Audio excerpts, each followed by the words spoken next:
হোক, জাতির পিতা মুসলমান আর কাউকে মানে না, একজনকেই মানে, ওই ইব্রাহিম আলাইহিস সালাম। ঠিক কিনা বলেন? ইব্রাহিম ছাড়া বাংলার মুসলমান আর কাউকে জাতির পিতা মানে না। যত চেষ্টাই করো, চেষ্টা সব বিফলে যাবে। ইসলামের বাইরে আমরা কখনোই অন্য কোনো কিছুর কাছে আমরা নিজেদেরকে সমর্পণ করতে পারি না।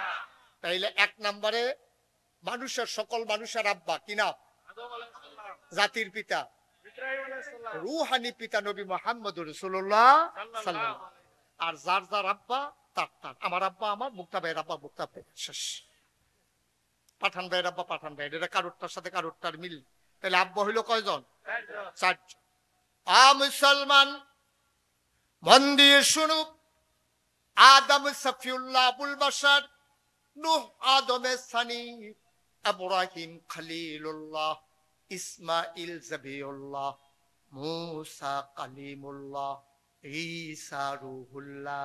সুলাইমান নবীরে দিলেন রাজত্ব, দাউদ নবীরে দিলেন সুন্দর কণ্ঠ, ইউসুফ নবীরে দিলেন সুন্দর চেহারা।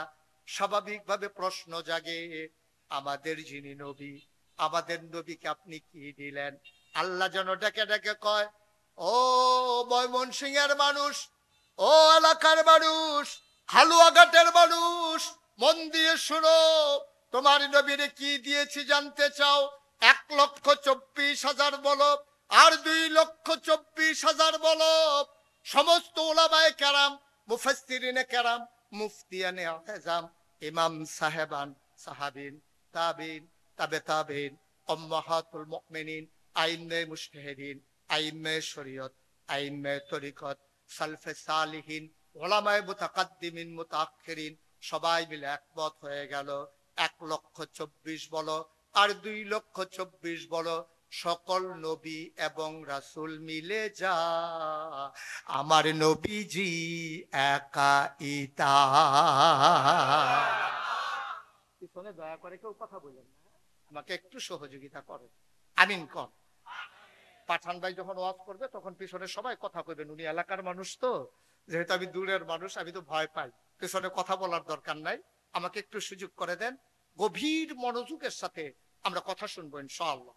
তিন পতন নিস্তব্ধতার মাঝে খরগোশের মতো কান খাড়া করে প্রতিটি কথা আমরা বুকগ্রাসে গিলে নেব। একটা কথাও যেন আমাদের হারিয়ে না যায়। আল্লাহ যেন কবুল করে, সবাই করেন আমিন। বন্ধুরা আমার, ভাইরা আমার, তাহলে আবার প্রশ্ন হলো, আমার নবীকে আল্লাহ কেন পাঠাইলেন? সব নবীকে আল্লাহ যেই জন্য পাঠিয়েছেন, আমার নবীকেও আল্লাহ সেই জন্য পাঠিয়েছেন। এখন তুমি যদি জানতে চাও নবীর কি দায়িত্ব, নবী কি, কেন পাঠাইলেন, আমাকে একটু জানাই দেন। তাইলে আমি যদি জিজ্ঞেস করি, তাইলে আল্লাহর ব্যাপারে আগে ফায়সালা ঠিক করো, তারপরে নবীর ব্যাপারে ঠিক করে নিও। আল্লাহ যদি জানতে চায় আমার ব্যাপারে তোমাদের কি ধারণা, আমরা জানিয়ে দিলাম মাওলা ও রব্বে কারীম, আপনি জানতে চান আপনারা কেমন করে আমরা মেনে নিয়েছি। 5 ওয়াক্ত নামাজে প্রতি রাকাতের শুরুতে আমরা ওয়াজিব, ফরজ হোক, ওয়াজিব হোক, সুন্নতে মুআক্কাদা হোক, নফল হোক, সব নামাজের ভিতরে প্রতি রাকাতের শুরুতে আমরা সবাই মিলে আপনাকে জানিয়ে দিয়েছি আলহামদুলিল্লাহি রাব্বিল আলামিন।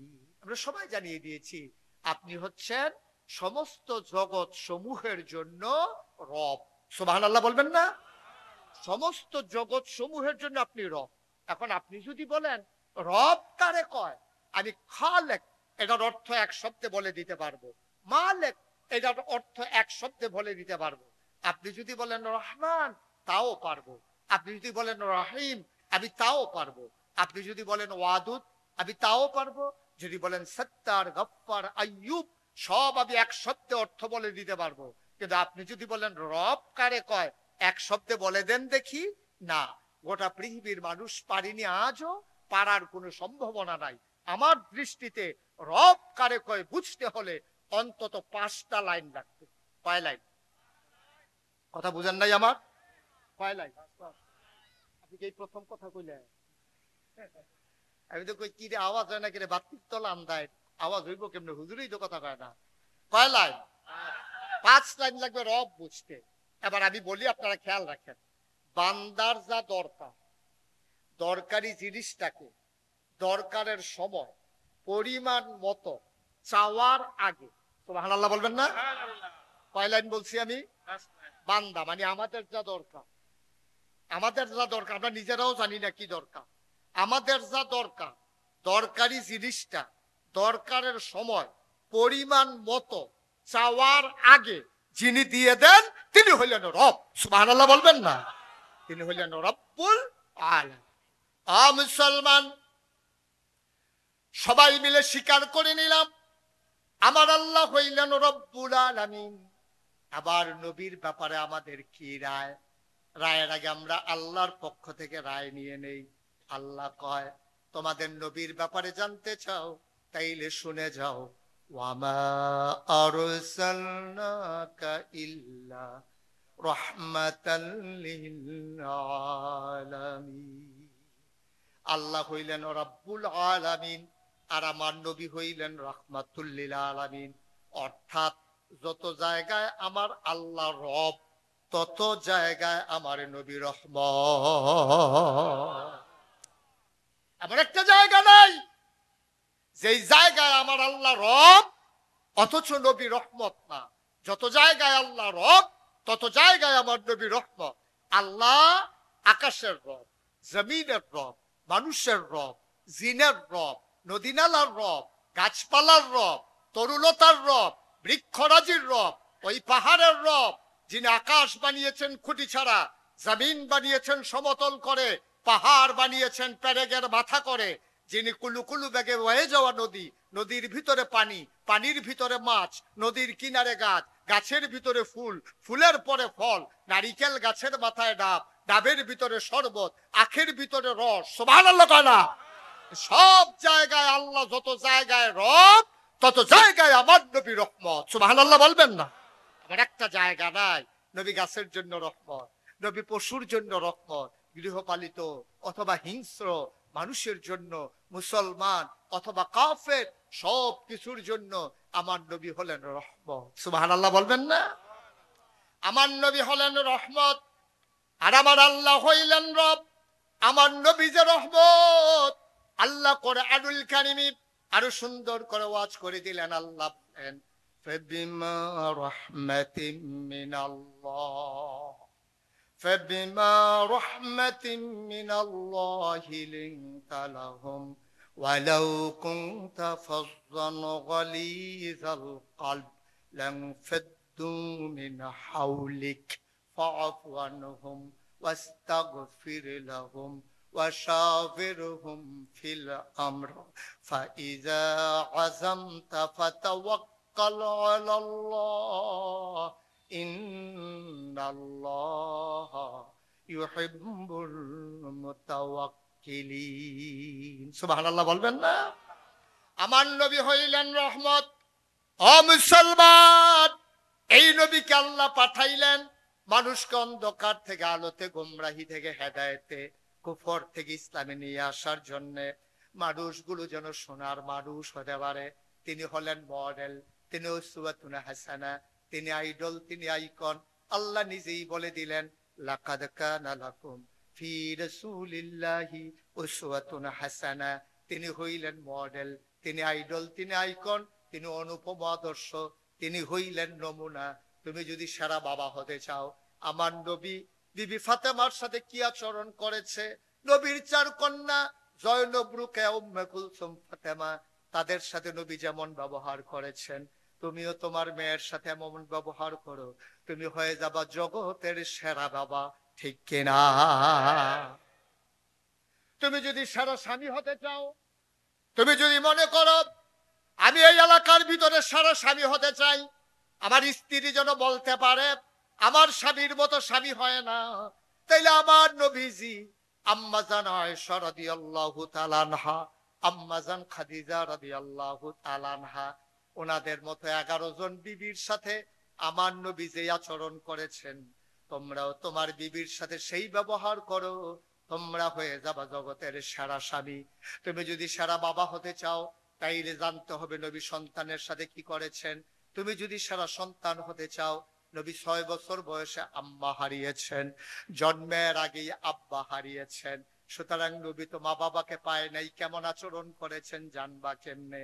আমার নবীজি দুধ মা হালিমার সাথে যেই ব্যবহার করেছেন, তুমিও যদি তোমার মায়ের সাথে তেমন ব্যবহার করো, তুমি হয়ে যাবা জগতের সেরা সন্তান। ঠিক কিনা?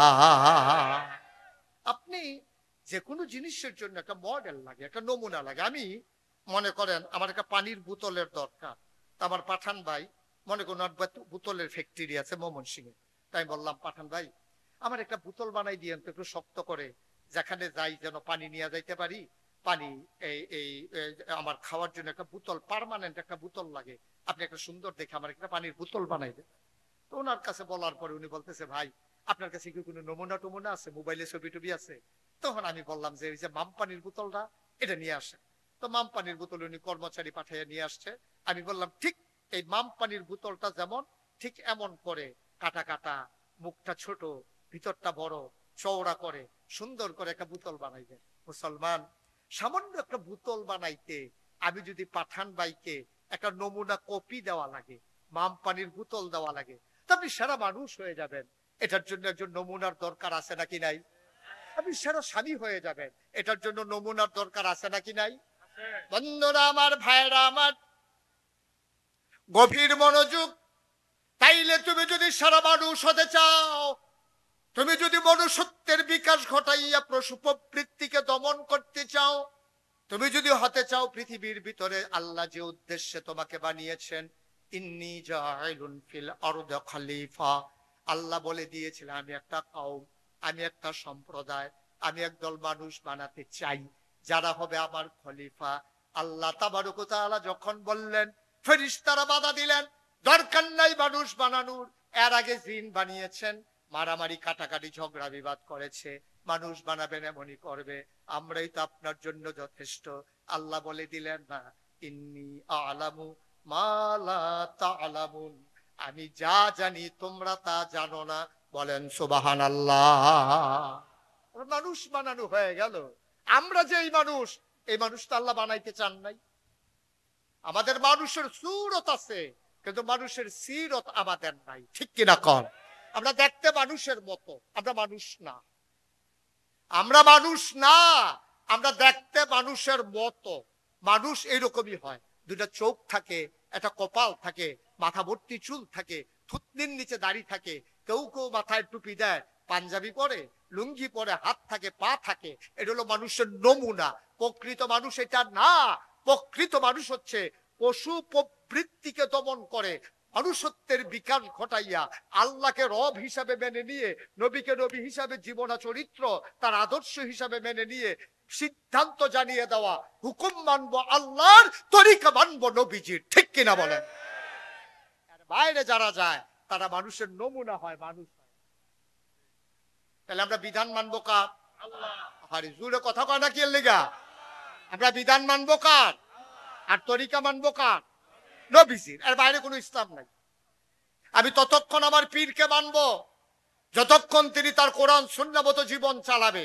তিনি আকাশ দিয়ে উড়ে যাক, জমিন দিয়ে হেঁটে যাক, পানির উপর দিয়ে যায় নামাজ বিছাইয়া ঘুরুক, এতে আমার কিছু যায় আসে না। আমি যদি দেখি কোরআন নাই, সুন্নাহ নাই, আমার পীরও আমার কাছে নাই। ঠিক কিনা বলো? এর নাম হচ্ছে ইসলাম। স্বার্থের কাছে বিকিয়ে দেওয়া যাবে না। আমি তো দুঃখ করে অনেক জায়গায় বলি, বাংলাদেশে গরুর মাথা বেচা হয় 5,000 টাকা। বড় গরুর মাথা বেচা হয় কত? 5,000। মানুষের মাথা বিক্রি হয় বুড়ের দিন, মানুষের মাথা বিক্রি হয় বুড়ের আগের রাইতে 500 টাকা। ঠিক কিনা কও? তাইলে আপনার একটা ছাগলের মাথার দাম তো আপনার নেই। বড় খাসির মাথা কিনতে গেলে আপনি এখন 1,000, 1,200 অথবা 2,000 টাকা লাগে। ঠিক কিনা কন? গরুর মাথা কিনতে গেলে লাগে 5,000 টাকা। আপনি নির্বাচনের আগে রেটে 500 টাকা খাইয়া আপনার ভুট্টা আপনি বিক্রি করে দিলেন, আপনি ছাগলের চাইতে নিকৃষ্ট। ঠিক কিনা? আপনি নিজের দাম নিজে কমাইছেন, কেউ কমায় না। আপনার একটা মাথার কোনো দাম নাই, আপনার একটা ভোটের কোনো দাম নাই, আপনার সিদ্ধান্তের কোনো দাম নাই। আপনার ভোট পাইয়া যেই লোকটা এমপি হলো, আপনার ভোট পাইয়া যেই লোকটা উপজেলা চেয়ারম্যান হলো, আপনার ভোট পাইয়া যে চেয়ারম্যান হলো, মেম্বার হলো, ওই চেয়ারম্যানের আমলে যত গম চুরি করবে, গম ফান আর না ফান, গোনার একটা অংশ অটোমেটিক পাইয়া যাবে। ঠিক কিনা কর? আপনি গম নাও পাইতে পারেন, কিন্তু গোনার যে একটা ভাগ, এটার জন্য আপনি মিছিল করা লাগবে না, এটা এমনিই পাইবে। কিয়ামতের ময়দানে গিয়া দেখবেন অসংখ্য গোনা। আপনি জিজ্ঞেস করবেন এই গোনা তো আমি করি নাই, ওই যারে ভোট দিছিলে হেতে করছে, হেতার ভাগ তুমি পাইছো। সমর্থনকারী সহজ। কারণ আপনি যদি ভোট না দিতেন, এই সুরে তো এমপি হইতো না, এই সুরে তো মন্ত্রী হইতো না। এই লম্পট চরিত্রহীন এই মানুষটা দুষ্কৃতিকারী, যার নিজের কাছে মানুষের মূল্য নাই, এই মানুষটা এমপি বানাইছো তুমি ভোট দিয়া। সুতরাং তে যত অপমর কর্ম করবে সব ভাগ তুমি নিবা। এটা তো দুনিয়াতে আর বলার দরকার নাই। দেখছেন না, 17 বছর ক্ষমতা পাকাপুক্ত করার পরে আল্লাহর ফায়সালা বড় কঠিন ফায়সালা, রান্না করা ভাতগুলো পর্যন্ত খাওয়ার সুযোগ দেয় নাই। ঠিক কিনা পায়? তো গেছে মন্ত্রী এমপি যাইতো, আমার এলাকার লোক ভাগলো কেন? ওই যে ভাগ পাইছে, যে এই অংশ পাইছে, যে এই অংশের কারণে দেখেন আল্লাহর ফায়সালার কি সুন্দর। দেখেন সবাই মিলে মিছিল করলো, মিটিং করলো, বক্তৃতা দিল, খুতবা পড়লো, মসজিদের মিম্বর থেকে দোয়া করলো, এই কানে কান্দা কান্দা দোয়া করলো, না শোনাইয়া দোয়া করলো। কি বলছিল? দফা এক, দাবি এক, পদত্যাগ পদত্যাগ। এটা ছিল না দাবি? আমার কথা কথা, এটা ছিল না কথা? দফা এক, দাবি এক, পদত্যাগ পদত্যাগ। আল্লাহ আরে না, তোরার চিন্তা আমার চিন্তা মিলবে না তো। তোমরা চাও দফা এক, দাবি এক, পদত্যাগ পদত্যাগ। যেই কাম করছে পদত্যাগে হবে না, দফা এক, দাবি এক, দেশ ত্যাগ দেশ ত্যাগ। ঠিক কিনা বলো?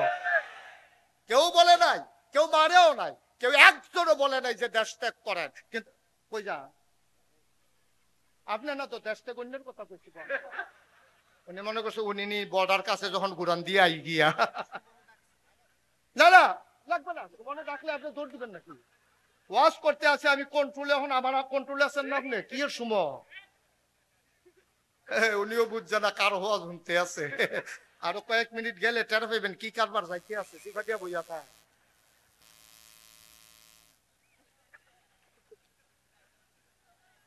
এই দাবি কারো ছিল না। একটা মানুষ, আমি মুশতাক ফয়জি, আমি একটা মানুষের মুখে এই দাবি শুনি নাই যে দেশ ত্যাগ করতে হবে।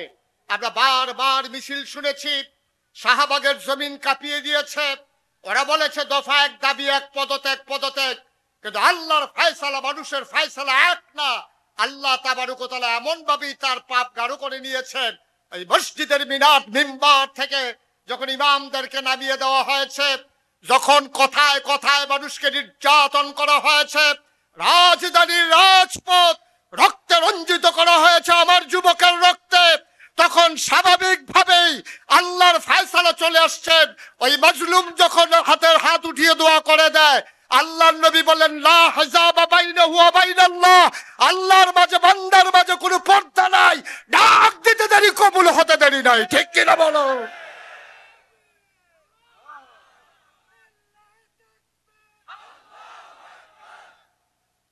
সবাই পড়ে না আমিন। ইতিমধ্যে আমাদের মাঝে আজকে উপস্থিত হয়েছে রৌনক বক্স মেহমান, এই এলাকার কৃতি সন্তান, রাজনীতি যারা নিরূপণ করেন বাংলা, তাদেরই এক নীতি নির্ধারক জনাব মোহাম্মদ সৈয়দ ইমরান সালেহ প্রিন্স। আল্লাহ তাবারক ওয়া তাআলা ওনাকে আসার সুযোগ করে দিয়েছেন। সবাই পড়ে আমিন। বন্ধুগণ, যে কথাটা বলছিলাম, তাইলে আমাদের ফায়সালা আল্লাহর ফায়সালা মিলবে না। আপনি সসীম জ্ঞানের অধিকারী, আর আল্লাহ হলেন অসীম জ্ঞানের অধিকারী। ভাই এরকম করা যাবে না তো এখানে? আস্তাগফিরুল্লাহ, লা হাওলা ওয়ালা কুওয়াতা ইল্লা বিল্লাহ। আল্লাহ হইলেন অসীম জ্ঞানের অধিকারী, যার জ্ঞানের কোনো সীমা নাই, আর বান্দা হলো সসীম জ্ঞানের অধিকারী। আমি যদি এখন বলি আজকে কি বার? বৃহস্পতিবার। আমি যদি এখন জিজ্ঞেস করি গত বৃহস্পতিবারে আপনি রাতের বেলা কি দিয়া ভাত খাইছেন, একজনও বলতে পারবেন না। পারবেন? মনে নাই, একজনেরও মনে নাই গত বৃহস্পতিবারে কি দিয়া ভাত খাইছেন, আপনার মনে নাই। কিন্তু আল্লাহ তাবারক ওয়া তাআলা জানেন। দেখছেন, আপনি গত বৃহস্পতিবারে আপনি কি দিয়া ভাত খাইছেন এটাই জানেন না। আগামীকালকে কি হবে এটা তো জানার কোনো সুযোগই আপনার নাই। তাইলে আপনার জ্ঞান একেবারে সীমাবদ্ধ। আপনি এখান থেকে উঠে যাবেন, আমিও জানি না, আপনিও জানেন না, কিন্তু স্বপ্ন আছে আমাদের। আমাদের কিন্তু আমরা স্বপ্ন লালন করি, স্বপ্ন লালন করে বলেই মানুষ মানুষ এবং বেঁচে থাকার পাথেও পায়। যদি মানুষের স্বপ্ন না থাকতো তাইলে নিজে মেহনত করে বউয়েরে খাওয়াইতো না, ঠিক কিনা কর? স্বপ্ন যদি না থাকতো নিজে পরিশ্রম করে সন্তানকে মানুষ করতো না, মানুষ স্বার্থপর হয়ে যেত। আমাদের স্বপ্ন আছে বলেই আমরা এই বেঁচে আছি। কিন্তু এই স্বপ্ন হচ্ছে আমাদের মরিচিকার মতো, মরুভূমির বালুর মাঝে তির্যক ভাবে সূর্যের আলো যখন পড়ে মনে হয় যেন ধুধু মরুভূমির মাঝে পানির ফোয়ারা, কিন্তু এটা পানির ফোয়ারা, এটা মরিচিকা, পানি এখানে নাই। ঠিক স্বপ্ন যারা দেখি আমাদের স্বপ্ন হলো মরিচিকার মতো, এটা মিশে যেতে পারে যে কোনো সময় আমরা এখান থেকে উঠে যাব, এই গ্যারান্টি আমাদেরকে কেউ দিতে পারবে না, ঠিক কিনা বলেন? কথা কয় না, ঠিক কিনা? কোনো গ্যারান্টি নেই যে আমরা যে এখান থেকে উঠে যেতে পারবো। বন্ধুগণ, তাইলে আমি যা বুঝাইতে চাইলাম এটা হলো আমাদের জ্ঞান হলো সসীম আর আল্লাহর জ্ঞান হইলো অসীম। এই জন্য আমরা আল্লাহর কাছে আত্মসমর্পণ করি, কারণ আমরা ঈমান এনেছি ওইটার উপরে, আমার ভালো, আমার মন্দ, আমার কল্যাণ, আমার অকল্যাণ, আমার যা কিছু সকল কিছু যিনি নিয়ন্ত্রণ করেন তিনি কে? আল্লাহ। কথা কয় না, তিনি কে? আল্লাহ। আপনি বাসের ভিতরে উঠে বসে রয়েছেন যাত্রী, আবার সর্দারি করেন ড্রাইভারের উপরে দিয়া, এই গাড়িতে অ্যাক্সিডেন্ট করবেই। আপনার ওভার কনফিডেন্স থাকতে হবে এই ড্রাইভার আমার জানা মতো ভালো ড্রাইভার, সে অ্যাক্সিডেন্ট করবে না, এই বিশ্বাসেই আপনি বাসে উঠছেন। কিন্তু বাসে উঠে যদি ড্রাইভারের উপরে সর্দারি করেন তাইলে এটা যেমন অশুভন, আপনি বান্দা হইয়া আল্লাহর উপরে সর্দারি করবেন এইটা অশুভন, ঠিক কিনা? সুতরাং আপনাকে বিশ্বাস করতে হবে আমার ভালো, আমার মন্দ, আমার কল্যাণ, আমার অকল্যাণ, আমার লাভ, আমার লস, আমার জীবন, আমার মৃত্যু, ইন্না সালাতি ওয়া নুসুকি ওয়া মাহইয়ায়া ওয়া মামাতি, আমার নামাজ, আমার কুরবানি, আমার জীবন, আমার মরণ, আমার সকাল, আমার সন্ধ্যা, আমার রান্নাঘর, আমার সংসদ ভবন, আমার যা কিছু, ঘুম থেকে উঠা, ঘুমাতে যাওয়া, সব কিছু যিনি নিয়ন্ত্রণ করেন তিনি আর কেউ না, তিনি হচ্ছেন রব্বুল আলামিন, আমার আল্লাহ, ঠিক কিনা বলেন? জোরে বলেন ঠিক কিনা? আল্লাহ যেন আমাদেরকে হেফাজত করে, সবাই কোন আমিন। বন্ধুরা আমার, ভাইরা আমার, আমার আল্লাহ রব্বুল আলামিন এই ভাই একটু বন্ধ করে দিতে হবে, থ্যাংক ইউ। এটা আর ধরাই যাবে না, এটা আপনি যা করেন সেমনি লালটা টিপ দিয়ে ধরে দেখবেন বন্ধ হয়ে যাবে কখন পরে। আমিন কর, জোরে কন। আপনি যে মাহফিলে আছেন এটা সবাই জানুক, তো মাহফিলও থাকিয়া যদি ফোন ধরে হাতারা যদি কয় এবার কি আর মাহফিল ফোন দি ধরে, তো আরেক বিপদ না। উনি মাহফিলে আছে, ফোন ধরতে পারতেছেন, ওরা বুঝে নেবেন সব। আল্লাহ যেন কবুল করে, সবাই কোন আমিন। তো যেই কথাটুকুন বলতেছিলাম, আমার জীবন কার হাতে, আমার মরণ কার হাতে, আমার সকাল, আমার সন্ধ্যা, আমার রান্নাঘর, আমার সংসদ ভবন, আমার ঘুম থেকে উঠা ঘুমাইতে যাওয়া, সব কিছু যিনি নিয়ন্ত্রণ করেন তিনি কে? আল্লাহ। আর এই জমিন কার? আল্লাহ। তাইলে এই জমিনে বান্দা যারা আমরা, আমরা কার? আল্লাহ। সুতরাং আল্লাহর জমিনে আল্লাহর বান্দারা যেই কাজ পালন করবে এটা হলো আল্লাহর বান্দা, আল্লাহর জমিন। সুতরাং এই জমিনে বিধান চলবে কার? সহজ হিসাব, সহজ হিসাব, এর বাইরে কোনো হিসাব নাই। আল্লাহ যেন আমাদেরকে হেফাজত করে, সবাই পড়ে আমিন। বিশ্বাসের অনুভূতি আমরা যেন জাগ্রত করে করে প্রতিটি ক্ষণ, প্রতিটি দিন, প্রতিটি মুহূর্ত কাটিয়ে যেদিন ওই আজরাইল এসে রূহ কবজ করে নেবে, যেদিন মসজিদের মিনারে ঘোষণা হবে মানুষটার দুনিয়াতে নাই, কাফন পরিয়ে যখন দাফন করে দেবে মাটির কবরে, সবাই দেখুক মাটির কবর, আমরা এমন একটা জিন্দেগি করব। আমরা যেহেতু পরকাল বিশ্বাস করি, না করলে আপনি বাইসা গেছিলেন, যেহেতু পরকাল বিশ্বাস করে আপনি এমন একটা জিন্দেগি করে যেতে হবে, সবাই যখন দেখবে মাটির কবর, আপনি যেন কবরে গিয়ে দেখেন মাটির কবর মাটি নাই, মাটির কবর জান্নাতের টুকরা হয়ে গেছে, ঠিক কিনা বলে? এমন একটা জিন্দেগি আমরা চাই নাকি চাই না? কথা কয় না, চাই নাকি চাই না? আল্লাহ যেন আমাদেরকে কবুল করে, সবাই পড়ে না আমিন। যেখান থেকে আমি শুরু করেছিলাম, তাইলে নবীজিকে আল্লাহ পাঠাইলেন উসওয়াতুন হাসানা, তিনি মডেল, তিনি আইডল, তিনি আইকন, তিনি অনুপম আদর্শ। তাইলে আপনি যদি সেরা স্বামী হতে চান, তাহলে আমার নবীজি তার বিবিদের সাথে যেই ব্যবহার করেছে আপনিও আপনার বিবিদের সাথে সেই ব্যবহার করবেন। আপনার বউয়ে জেতা থাকতে, আপনি এখনো মরেন নাই, দেখবেন যে আপনি বিদেশ গেলে কইব যে গো তোমরা সবারই জামাই আছে গো, সবারই স্বামী আছে, কিন্তু আমার স্বামীর মতো স্বামী হয় না, ঠিক কিনা কন?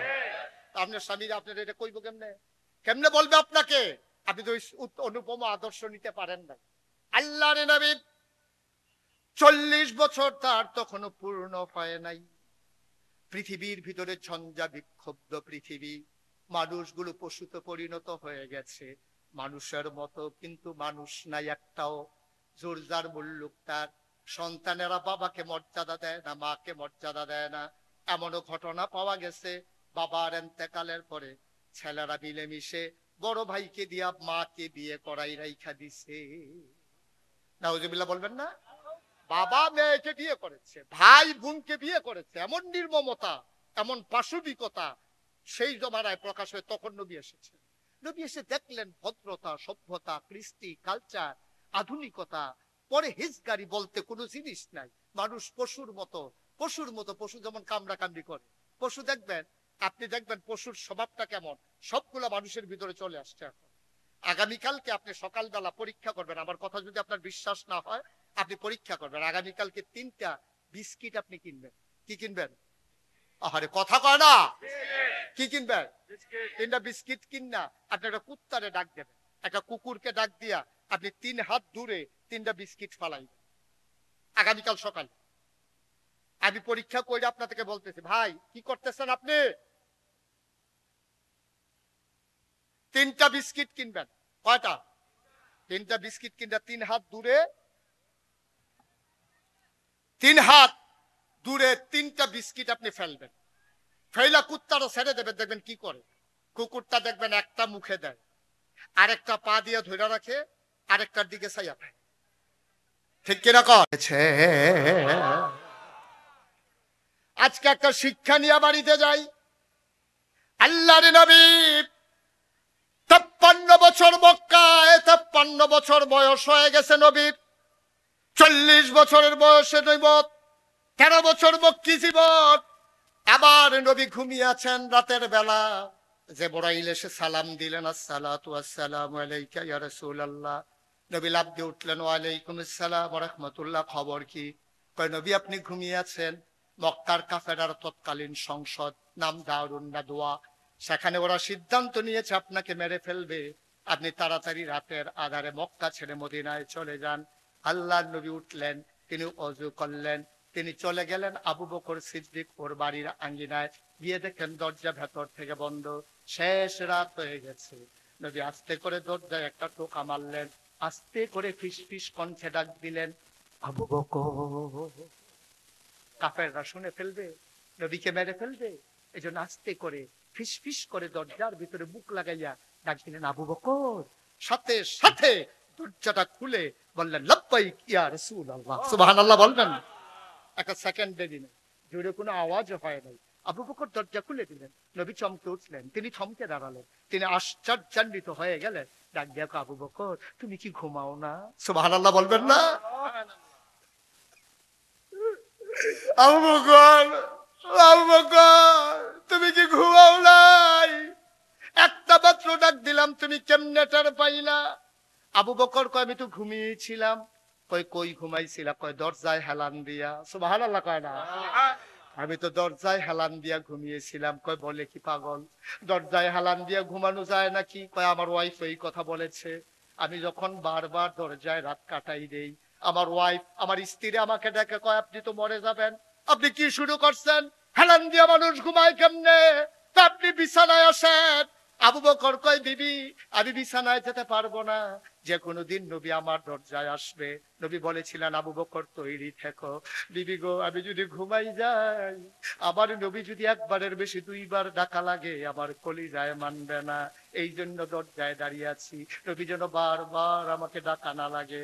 এবার আবু বকরের স্ত্রী ডাক দিয়া কয়, আপনি তো এইভাবে করলে মরে যাবেন। আবু বকর সিদ্দিক ডাক দিয়া কয়, আমার মতো 100 আবু বকর যদি মরে যায় ইসলামের কিচ্ছু হবে না, কিন্তু নবীর একটু কিচ্ছু হয়ে গেলে ইসলাম থাকবে না।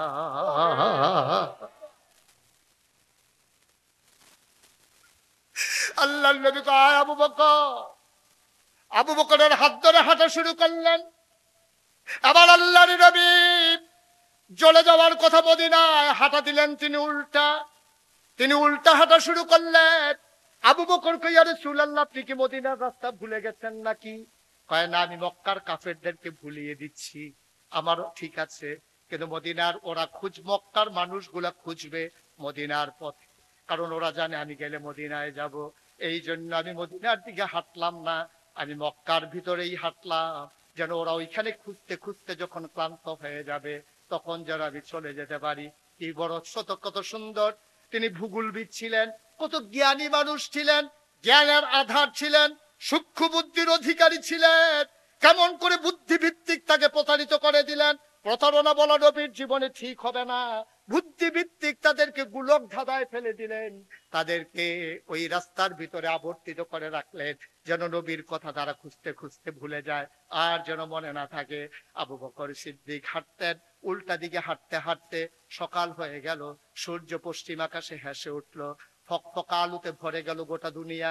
আবু বকর সিদ্দিক কয়, নবী গো, আমরা বোধহয় আবার ধরা পড়ে যাব, রাখালেরা গরু ছাগল নিয়ে বের হয়ে যাবে, আমাদেরকে চিনে না, মক্কায় তেমন কোনো মানুষ নাই, শুধু বড় প্রান্তর, পালাবো কোথায়, লুকাবো কোথায়, আমরা বোধহয় ধরা পড়ে যাব। আল্লাহ রাব্বুল আলামিন অনেক আগেই জানিয়ে দিলেন, ওয়ালা তাহিনু ওয়ালা তাহজানু ওয়া আনতুমুল আলাউনা ইন কুনতুম মুমিনিন। তোমাদের কোনো ভয় নাই, তোমাদের কোনো পেরেশানি নাই, তোমাদের ধরা পড়ার কোনো ভয় নাই, তোমরাই হবা সফল কাম ইন কুনতুম মুমিনিন, তোমরা যদি মুমিন হতে পারো। ও মুসলমান, মন দিয়ে শোনো, গভীর মনোযোগ। এবার আল্লাহর নবী বললেন, আবু বকর, খুঁজে খুঁজে দেখো